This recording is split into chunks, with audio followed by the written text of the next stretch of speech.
이제 설날이 다음 주다 보니까 약간 설날에 설레지요, 마음이.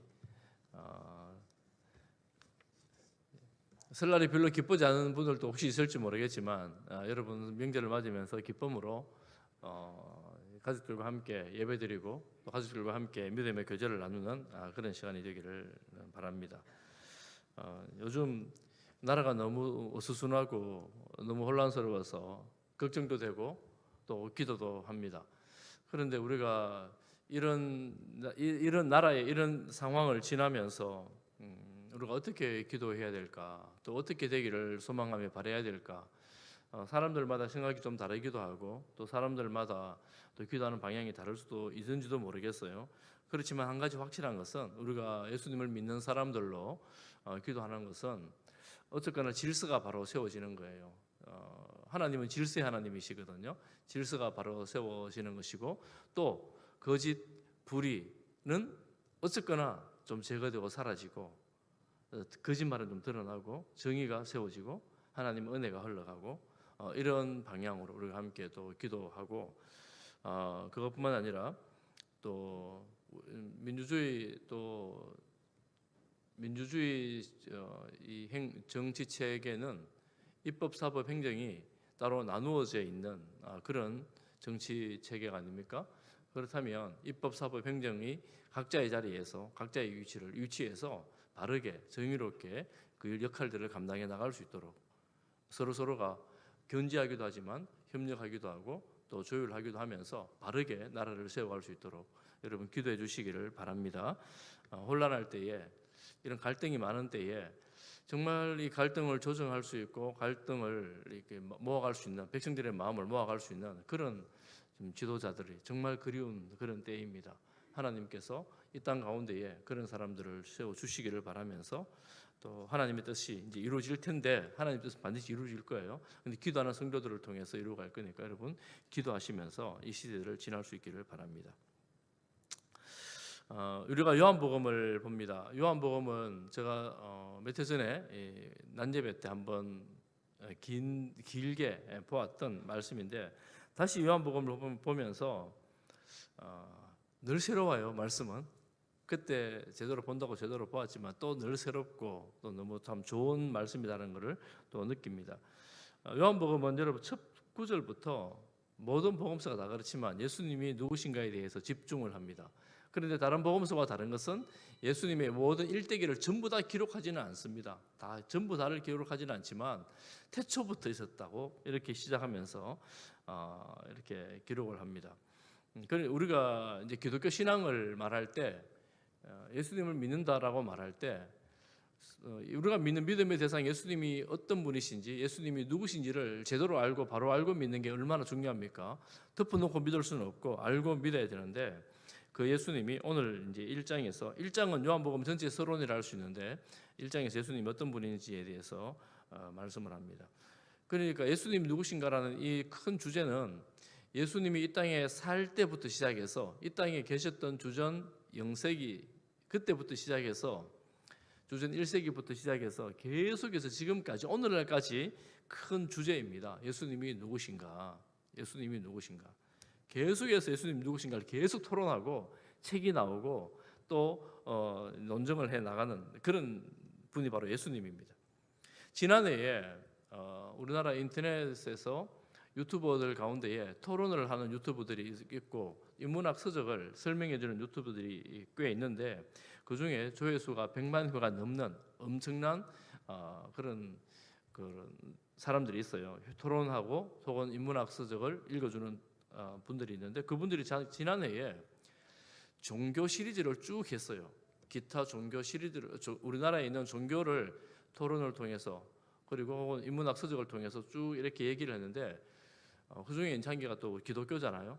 그분들 중에 기독교가 있는지는 모르지만 기독교를 안 믿는 분들도 어쨌거나 목사님을 모시다 놓고 또 불교할 때는 불교 스님을 모시다 놓고 또 다른 종교할 때는 다른 종교의 지도자들을 모셔놓고 토론을 격식 없이 편안한 마음으로 진리를 추구하는 마음으로 쭉 했습니다. 그런데 그 토론 프로그램들이 보니까 책 읽고 나서 책을 리뷰하는 프로그램들을 보니까 거의다가 100만 회를 넘었어요. 그래 이 시대가 종교에 관심이 없어진 시대라고 말하지만 사실은 사람들이 종교에 더 많은 관심을 갖고 있는데 관심 없는 척하면서 살아가고 있는 시대예요. 그 사람들이 특정 종교를 지지하거나 그러지 않는 토론회인데도 불구하고 그랬습니다. 특히 기독교를 여러 차례 나누어서 이렇게 설명하는 그런 유튜브를 보면 다들 100만 회, 어떤 데는 200만 회가 넘었습니다. 젊은 사람들이 주로 많이 듣는 내용인데도 불구하고 수많은 사람들이 이 기독교에 대해서 궁금해하고 예수님에 대해서 궁금해합니다. 그런데 그 중에 한 명이 이분은 이제 인문학 서적을 깊이 읽고 잘 설명해 주는 사람인데 그가 성경을 읽고 성경을 연구하고 성경에 대해서 쭉 이야기하고 난 다음에 최근에 그가 예수님을 믿게 됐다.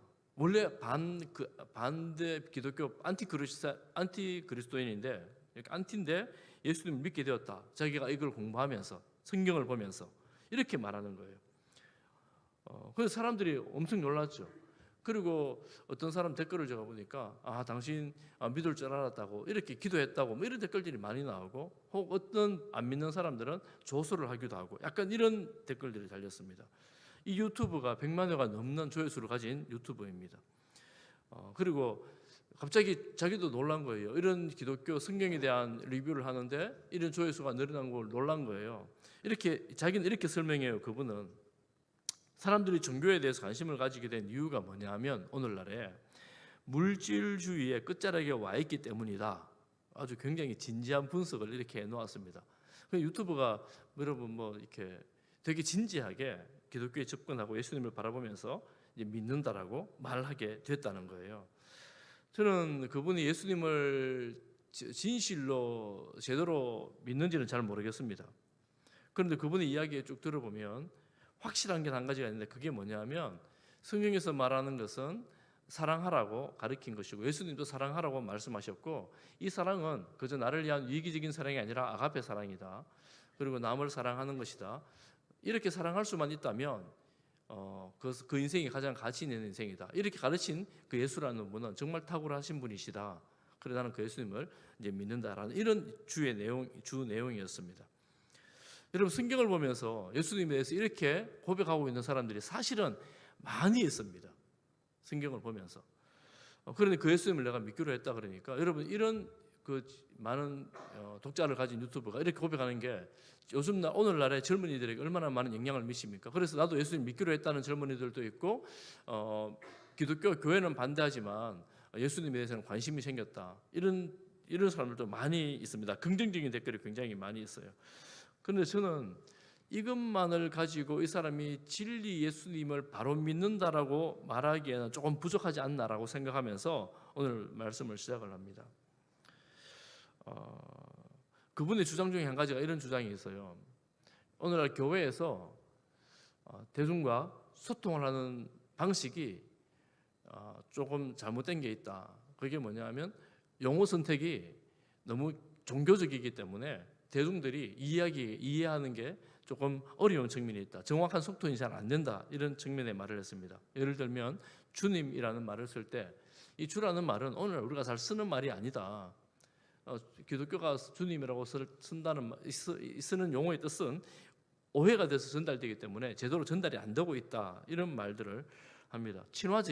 세상 친화적인 용어를 써주면 좋겠다. 이런 이야기를 하더라고요. 교회를 나가면서 요즘 교회를 다니기 시작한 한 달 정도 되었는데 이제 나가기 시작하면서 이런 말을 하는 걸 들었습니다. 정말 맞는 말이죠. 우리가 교회 안에서 쓰는 용어들은 사실은 교회 밖에 있는 사람들이 들으면 단어 뜻을 잘 이해를 못합니다. 우리 종교인들의 우리 교회 안에만 용어들이 있어요. 이런 용어들을 밖에 있는 사람들에게 쓰면 그 사람 무슨 말인지를 모르는 거죠. 그러니 세상이 알아들을 수 없고 복음을 제대로 이해할 수도 없는 그런 측면이 없지 않아 있습니다. 그렇다고 해서 우리가 세상의 용어로 설교를 할 수 없잖아요. 특히 요한복음을 여러분 보셔서 아시지만 요한복음은 그야말로 어떤 면에서는 지독하게 종교적인 용어들로 가득합니다. 여러분 그냥 쭉 읽으면 이해하기 힘든 내용들이 너무나 많은 게 요한복음입니다. 그런데 요한복음이 제대로 이해하기만 한다면 예수님이 어떤 분이신지를 정말 제대로 이해할 수 있는 책이 또한 요한복음입니다. 그래서 요한복음을 보면서 세상에서 소통을 하기 위해서 노력도 해야 되지만 정말 우리가 어떤 복음 예수님을 믿어야 되는가에 대해서 우리가 진지하게 생각을 해볼 수가 있죠. 이제 그분의 믿는다는 말이 제가 조금 부족한 면이 있지 않나라고 생각하는 것은 그분은 사랑을 굉장히 강조하고 그분도 사랑을 실천해 오는 삶을 살고 있었다라고 이야기를 하더라고요. 그런데 우리가 이제 사랑이라고 말할 때 그거 맞거든요. 우리 기독교가 원수까지도 사랑하라고 말하니까 여러분 세상에 이런 데 어디 있어요? 이런 종교가 없습니다. 그러니까 이게 세상에 없는 윤리를 가르치는 말씀하는 게 이제 기독교라고 말할 수가 있는데 굉장히 존경스럽죠. 예수님은 친히 십자가에서 그렇게 외치셨으니까 이런 분이 또 어디 있겠어요? 그래서 사랑이라고 이렇게 이제 설명을 하고 이야기할 때 우리가 한 가지 이제 생각해야 될 게 있습니다. 그것은 뭐냐면 이 사랑이라는 것이 정말 존경스럽고 때로는 달콤하고 때로는 우리에게 기쁨을 주고 위로를 주는데 예수님께서 이 사랑을 말씀하시기 위해서 이 땅에 오신 이유가 단지 이 사랑뿐일까? 우리가 흔히 이해하고 있는 그 달콤하고 평안하고 위로가 되는 그 사랑만을 위해서 이 세상에 오셨는가? 라는 질문을 하지 않을 수가 없습니다. 예수님께서 왜 이 땅에 오셨는가? 사랑 맞습니다. 그럼 그 사랑은 궁극적으로 무엇을 말하는가? 그래서 우리가 그 사랑에 도달하기 위해서는 어떤 과정을 거쳐야 되는가를 우리가 생각을 해야 됩니다. 이 사랑으로 살면 그것이 천당이 천국이 됩니다. 여러분 원수까지도 사랑하는 세상이 천국 아니겠어요? 내 옆에 있는 사람도 사랑하기 힘든데 원수까지 사랑하면 그것이 천국이에요. 그런데 그 사랑에 도달하기 위해서 거쳐야 될 한 가지 과정이 있다면 바로 죄라는 것입니다. 죄.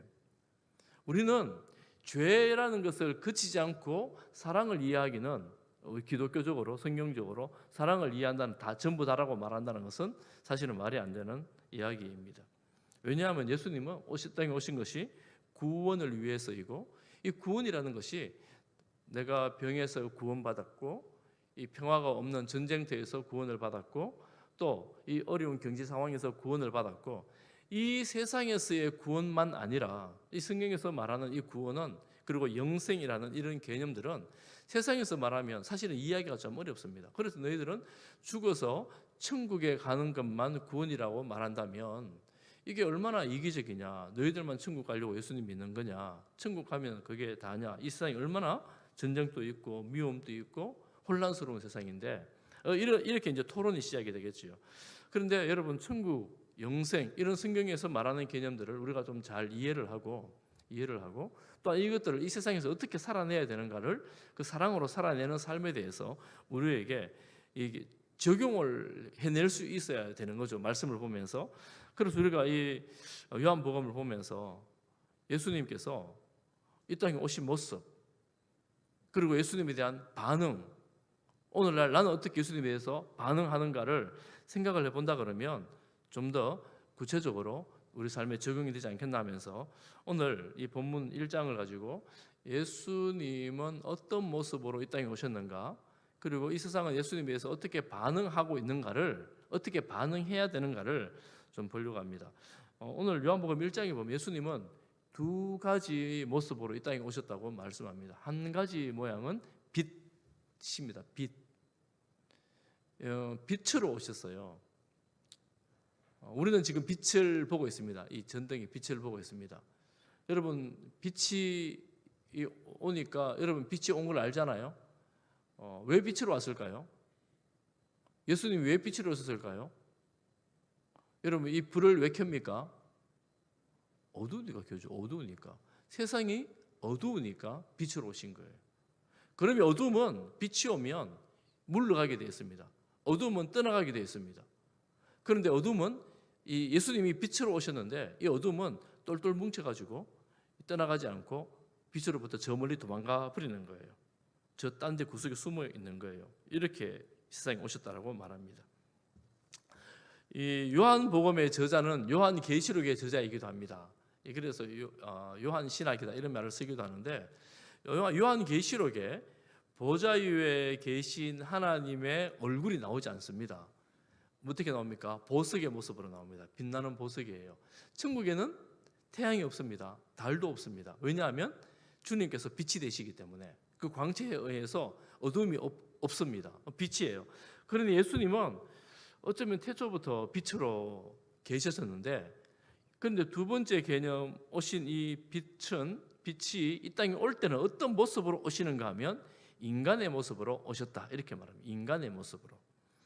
그러니까 빛이신 예수님께서, 태초부터 계셨던 빛이신 예수님께서 인간의 모습을 하고 이 땅에 오신 거예요. 어둠에 있는 사람들은 빛을 싫어합니다. 옛날 어릴 때 왜 친구들 나쁜 일 하는 친구들 보면 뒷골목으로 다니잖아요. 왜 뒷골목으로 다녀요? 가다가 담배도 막 피우고 막 이러잖아요. 앞에 대놓고는 못하고 이제 뒷골목에 갔어요. 애들 나쁜 친구들 어디로 오라 그래요? 화장실 뒤로 오라 그러잖아요. 여러분 옛날에 그런 친구 있었잖아요. 여러분이 그랬을 리는 없고, 여러분 중에 그런 친구 있었잖아요. 야, 너 화장실 뒤로 와, 이러잖아요. 왜 화장실 뒤로 가요? 거기서 뭐 알을 주워박든지 뭐 나쁜 짓 하려고 그러는 거잖아요. 이 뒷고 어두운 삶이죠. 어두운 삶. 그 빛으로 드러나는 거 싫죠. 이렇게 드러난 데서 그런 나쁜 일 못 하죠. 예수님이 빛으로 오셨는데 인간으로 오셨다 하잖아요.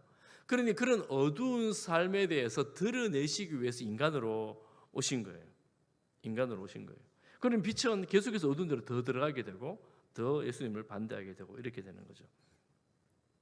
그래서 오늘 말씀해 보니까 예수님께서 인간으로 오셨다라, 성육신이라는 것은 임마누엘, 하나님이 우리와 함께 계시다. 하나님 실제로 인간의 모습을 하고 우리와 함께하는 최초의 순간이 되셨고, 뭐 최초라고 말할 수는 구약에 나타나는 장면이 있긴 하지만 우리가 함께 거주했던 순간이 되셨고, 또 이런 일은 역사에 없었습니다. 신이 인간과 함께하는 그런 시간이었습니다. 그러니 그 예수님을 보면서 볼 때 오늘 뭐라고 말하느냐 하면 14절 말씀에 보면 말씀이 육신이 되어 우리 가운데 거하심에, 우리 가운데 오셨어요. 성육신 하셨어요. 우리가 그의 영광을 보니 무슨 영광이에요? 아버지의 독생자의 영광입니다. 은혜와 진리가 충만합니다. 말이 엄청 어렵죠. 예수님, 이 땅에 오신 예수님을 봤는데, 제자 요한이 그 예수님을 보았는데 하나님 아버지의 그 독생자의 영광이래요. 독생자. 하나님 아버지의 독생자라는 말은, 여러분 요한복음 3장 16절에 독생자를 주셨으니 그 독생자 영어로 보면은 one and only son 이렇게 나오잖아요. 하나의 유일한 아들이다, 이렇게 말하거든요.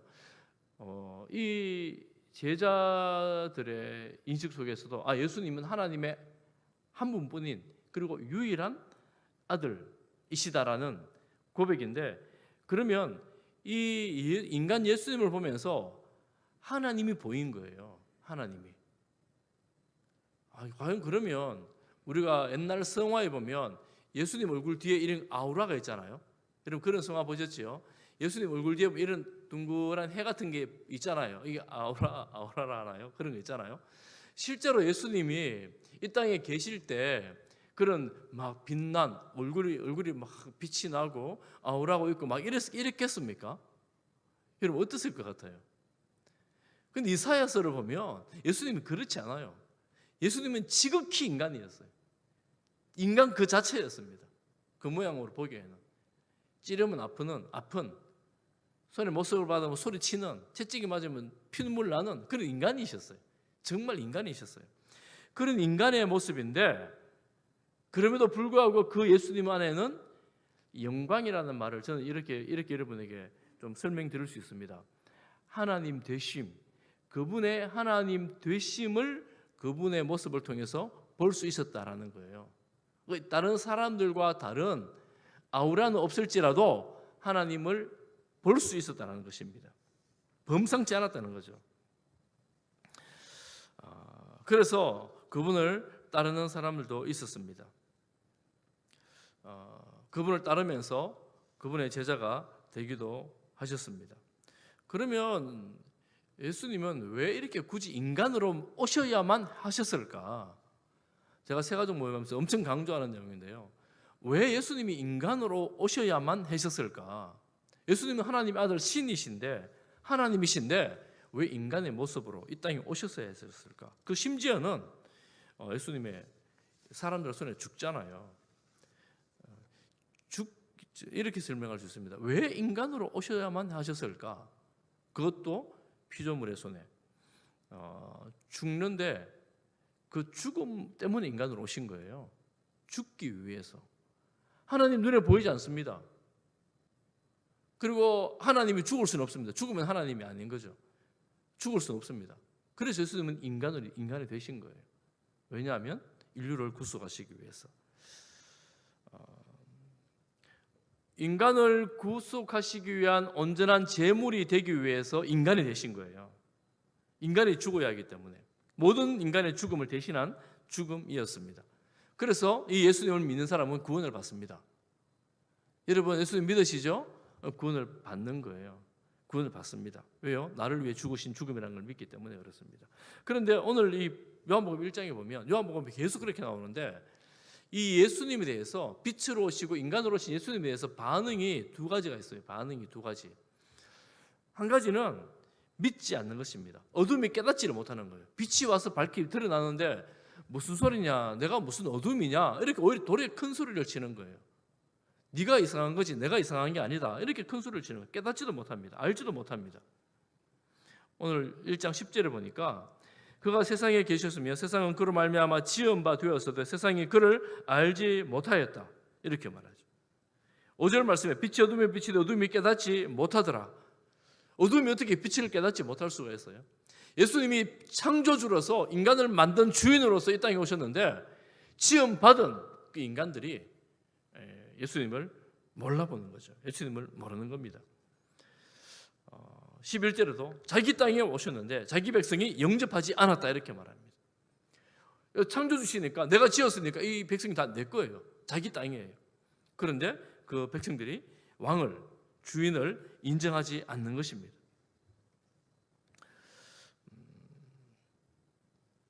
예수님을 영접하지 않는 것입니다.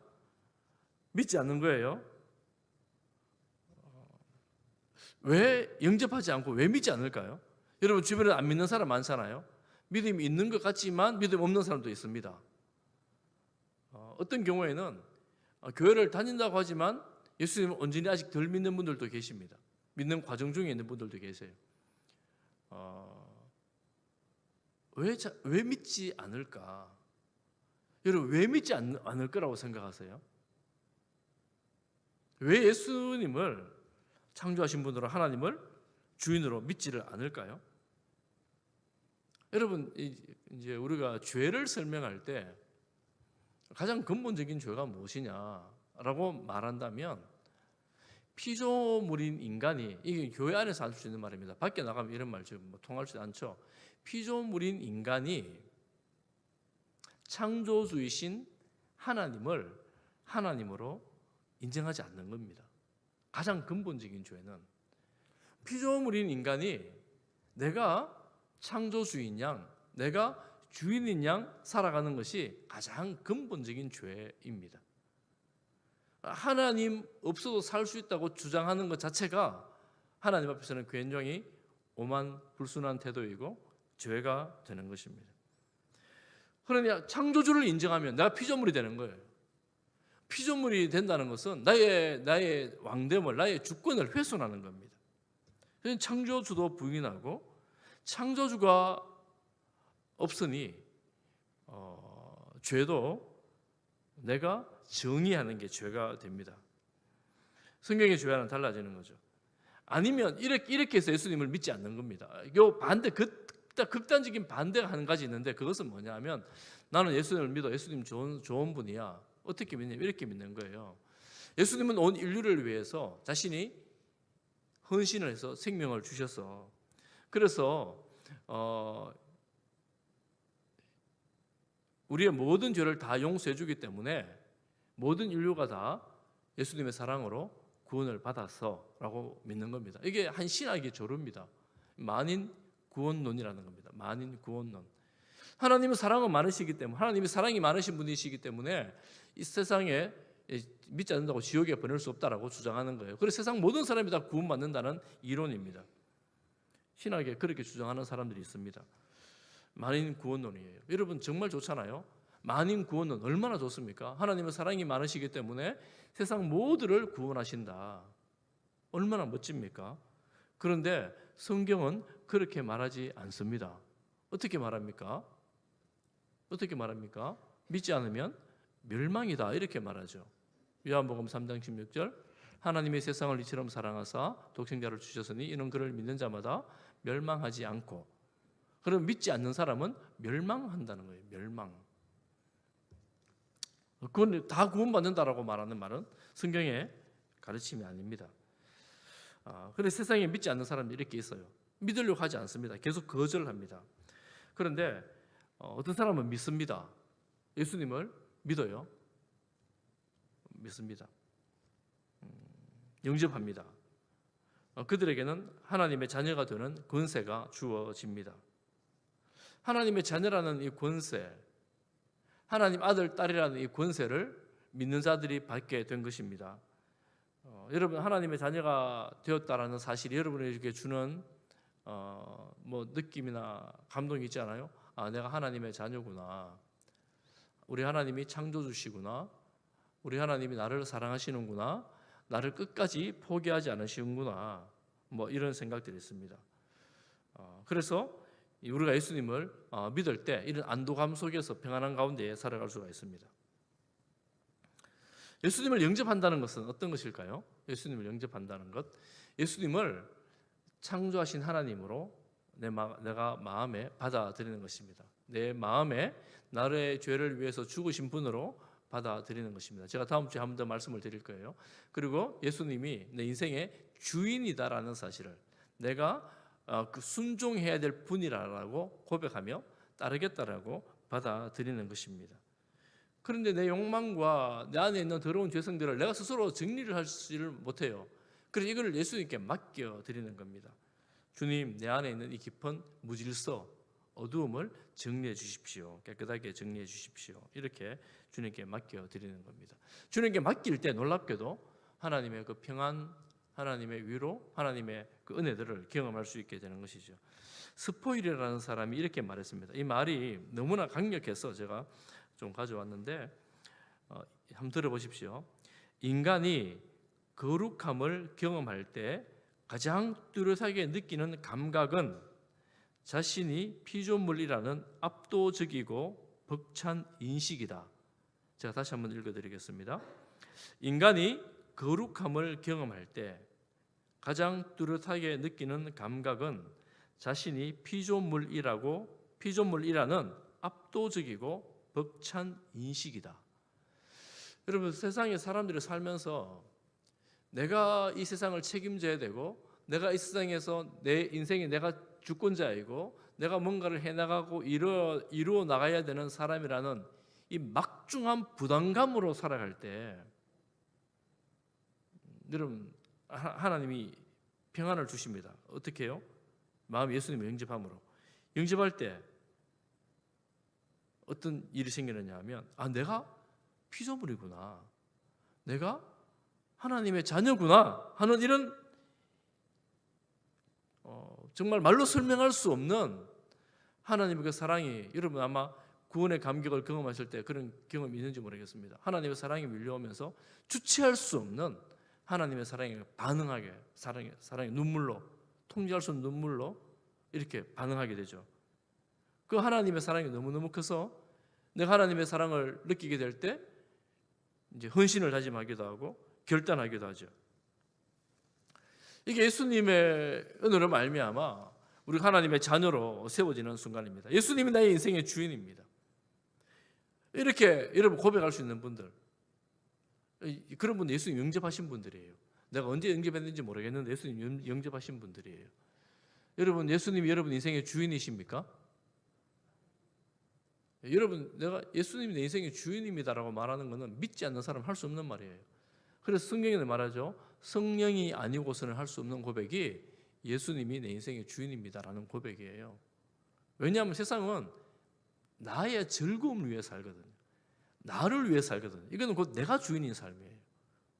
그런데 예수님의 주인이 되는 그 순간 내가 그토록 추구했던 즐거움, 나만의 어떤 뭔가 이것들이 중심이 추가 예수님으로 옮겨갑니다. 예수님으로 옮겨가면 내 모든 즐거움이 사라질 것 같은데 알고 보니까 내가 즐기려고 했던 그 모든 즐거움들이 전부가 아니었고 예수님 안에서 누리는 평안과 기쁨을 말로 할 수 없는 것들이 생겨난다는 것을 알게 되는 거죠. 경험하게 되는 거죠.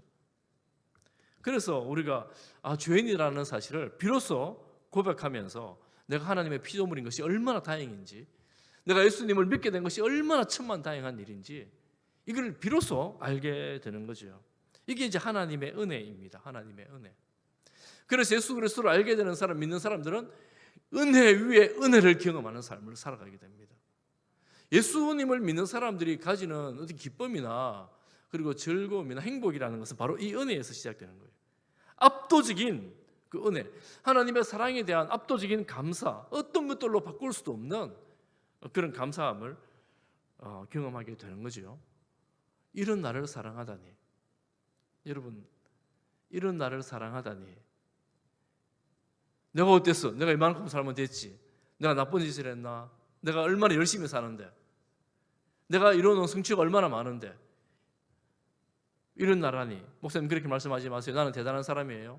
남들이 알든 모르든 나는 대단한 사람이에요. 혹시 이렇게 생각할지 모르겠어요.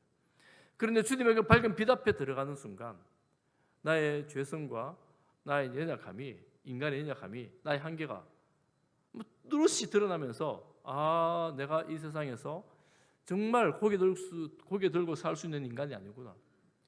여러분, 뻔뻔스럽다는 사람들은 그런 일, 악한 일을 하고도 저렇게 뻔뻔스럽게 다니는 사람들 있잖아요. 그 뻔뻔스러운 들은 죄와 수치를 모르는 거죠. 수치를 모르는 인생들이 많습니다. 부끄러움을 모르는 인생들이 많아요. 죄가 화인 맞은 양심들이라고 말합니다. 부끄러움을 몰라요. 그런데 내가 죄인임을 알게 되고 예수님의 십자가가, 그 생명이 나를 위한 십자가가 생명이라는 걸 알게 될 때 그 생명 주심에 대해서 감사하고 기뻐하며 그 은혜에 대해 찬양하게 되는 것이죠. 이런 나를 사랑하신다니. 좌절하고 낙심할 때마다 조용히 주님 앞에 나가 무릎을 꿇고 기도하죠. 하나님, 내가 이런 것들로 죽을 것 같아요. 너무 힘들어요. 고통스러워요. 나는 도저히 해결할 수 없습니다. 나는 정말 무능력합니다. 어떻게 해요? 이럴 때 하나님이 한 말씀 하시죠. 내가 너를 사랑한다. 내가 너와 함께하고 있다. 여러분, 이 하나님의 말씀이 우리를 살려내는 겁니다. 나의 무슨 성취나 나의 능력이 나를 살리는 게 아니라 하나님의 말씀이 우리를 살려내는 거예요. 왜 하나님의 이 사랑을 경험하지 못하고 신앙생활하는 건 너무나 힘겨운 신앙생활이에요. 하나님의 사랑을 말로는 하지만 내가 체험하지 못할 때 신앙생활이 정말 짐덩어리. 우리가 예수님을 믿으면서 짐을 다 벗어버린다 그러는데 짐덩어리로 신앙생활하는 거예요. 그러니 우리가 정말 하나님의 사랑을 경험하고 하나님의 사랑을 알기 때문에 우리가 그 사랑 안에서 기뻐하고 감사할 수 있다는 것이 얼마나 큰 감격인가, 얼마나 큰 은혜인가. 여러분, 이 사랑을 알게 될 때는 한 가지 반응이 나오는데 그 반응이 뭐냐면 나를 이렇게 사랑하신 그분을 내 마음속에 담아두지 못하고 증거를 하는 겁니다. 증거를 하는 거예요. 그래서 사실은 우리가 전도라는 것을 말할 때 야, 우리 교회 참 좋아, 교회 나오자, 교회 나와라 이렇게 전도할 수도 있지만 더 근본적인 전도의 메시지는 뭐냐면 하나님 너를 사랑하시오, 예수님 너를 위해 죽으셔서 하는 건데, 이런 용어들이 그 안 믿는 사람들에게 익숙하지 않기 때문에 우리가 다른 방법으로 이 사랑을 전해주는 겁니다. 사랑을 전해주는 거예요. 내가 이런 사랑을 받았다는 것을 기쁜 삶의 모양으로 또한 감사로 이렇게 다른 사람들과 공유를 할 때 복음이 전해지는 거죠. 소리쳐 외치기도 하죠. 그래서 우물가 여인은 이 메시아를 만나고 그 수치스러운 여인이 수치를 다 벗어버리고 세상 동네 사람들에게 가서 나의 모든 과거를 말한 이 사람을 만나보자 이렇게 말하잖아요. 이 부끄러운 여인이 이 수치를 벗어버리고 선포를 하게 되는 거예요. 이것이 예수님의 사랑을, 하나님의 사랑을 발견한 사람이 되는 것입니다. 여러분, 이 시대에는 어떻게든 예수님이 누군지를 계속 묻습니다. 제가 정리를 좀 할게요. 묻습니다. 그래서 어떤 사람들, 예수님을 믿는 사람들은 우리도 다 예수님이라는 옷을 입고 살아갑니다. 예수님이라는 옷을 입고 살아가요. 교회 다닌다는 자체가 세상 사람들이 볼 때는 되게 예수님이라는 옷을 입고 살아가는 거예요. 그런데 시대마다 생각하는 사람들마다 믿음의 정도에 따라서 그 옷이 다릅니다. 나는 예수님이라는 옷을 입었는데 내 옷에 비치는 예수님은 어떤 모습이냐? 어떤 모습일까?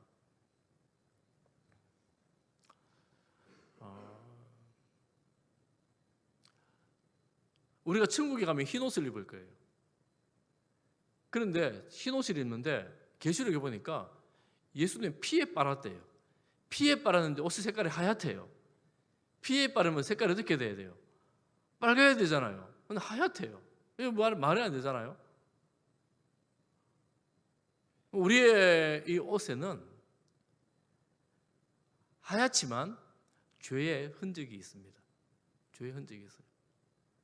그래서 예수님 믿을 때, 예수님 앞에 설 때, 밝은 빛 가운데 나갈 때에 늘 그 사랑에 감사하며 나의 죄를 용서해 주신 그분께 감사하며 그분의 은혜에 감사함으로 그 사랑이라고 고백하며 나가는 거죠. 어떤 사람은 이 은혜 때문에 너무 사고리라고 예수님을 믿지 않으려는 사람들도 있습니다.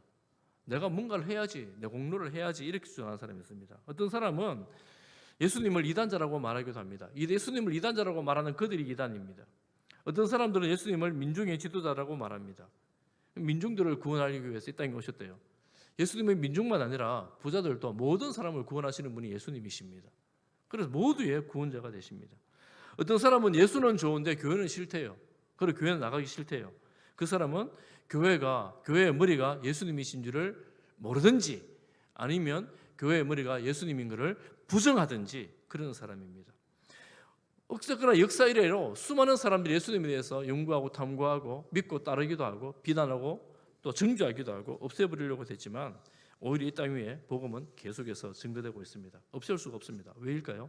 역사적 사실이고 하나님이시기 때문에 없앨 수도 없고 이 사건은 예수님 사건은 계속해서 진행될 것입니다.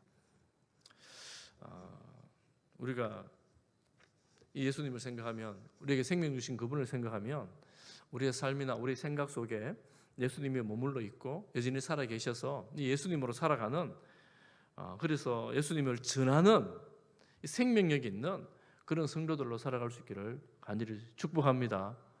여러분 예수 믿으시잖아요. 기쁘십니까? 감사하십니까? 은혜가 있습니까? 그죠? 우리가 주님 바라보면서 이 은혜로 이 감사로 여러분 살아갈 수 있기를 바랍니다.